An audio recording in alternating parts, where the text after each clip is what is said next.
That's just, when you buy Well, I have a little composter that I've started at home. So I okay. wanted some for my composter, and then he wanted some, and he wants some for fishing. Right.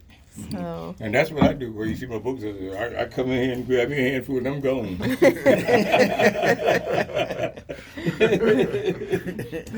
But in the summertime it be big. I'm not trying to fatten them. In the winter, I don't. In the summer, I don't put this food on them. Oh, okay. All right. So how we doing on this?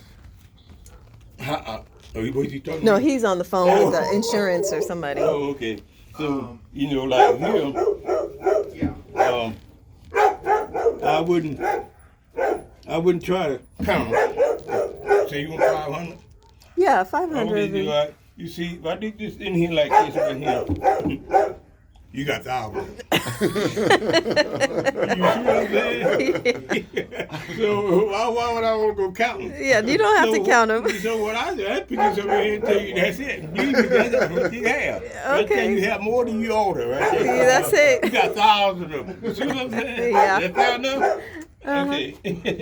Okay, do you have a container or something we could take them in? The accident one. This is the other one. So you said in the summer you don't put you don't compost, you don't put all the fruits and vegetables and stuff on it. If it was a small container, I probably would put this for a compose.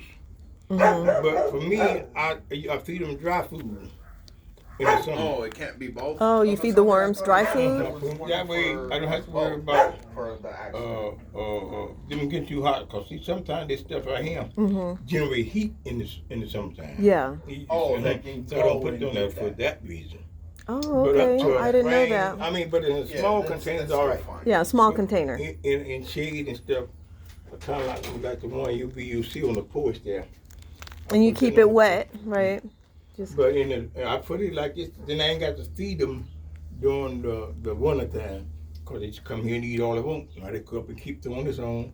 Then I make my soil richer, it's composed. Now, this soil gets so rich, then I take it out because it holds the growth back on there when it gets so rich. Usually twice a year or once a year I have to mix the soil, take some out, But and put some new fine. in. Yeah, that's fine. And I got a big old thing back there, got tons of just in there. so you just use just dirt or like gardening soil? I use dirt and mix mine with it. A garden soil somehow with the mix and stuff in there has sometimes have a chemical in there, and I don't bother them with that chemical in there. Oh. That's the reason why I usually store my dirt out and use peat moss and all this kind of stuff like that. Peat moss is one of my favorite, and I used to go out to the ranch way out by Marana and get a stew manure from the ranch. Then I come back and wash it off, then I grind it up, then I use it. Oh, okay. And mix it with my sauce. I got my sauce was rich. So right now, this soil here is as rich as you can get it. In fact, when I first was trying to learn something about tea, I had a tomato plant, man. That tomato plant really growing. I'm gonna make it grow fast. So I'm gonna get some of this tea, put on that. Next day I come back, it killed it. Yeah. It was too rich. It was too rich? Wow. So the tea, is that what they call compost soup? No, this right here, the compost right here is called worm casing. Worm casing. Okay. The dirt here is worm casing. So when you raising worms, you got three things you're looking for. You got worm casing, worm tea, and the worms itself. So those are three things. But the most two important is the worm tea and the worm casing. Okay. Now, you can take a handful of this right here, this dirt here, and mix it in distilled water or rainwater. And you can make your own tea.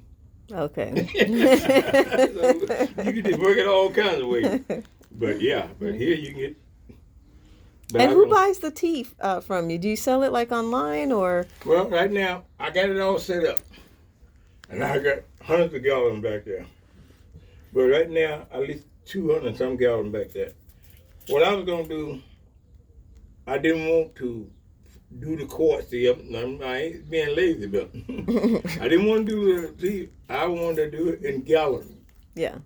And what I would do is find when I go on the line, I want to find somebody that want to sell it, distribute it. I give it all. So in other words, a quart will cost you like $20, or they say that. But I can sell you a gallon for $20. Because I got this volume that I want to keep moving, but let somebody else make the profit. Me. My brother would love to do that with you. You better hear he talk to me. He can be the leader of it. And I'll supply. He do the leader. I'll tell him that he'd be here like in 5 minutes. He is into this, you know. He was gonna have me order from, you know, someone in California. When I told him that he knew somebody who was, you know, and he got so excited. Yeah. But I'm this right here because I'm just standing right here. But I just gotta take you just back to the back to show you. Don't stop here. Oh, let's This go is see the that. beginning.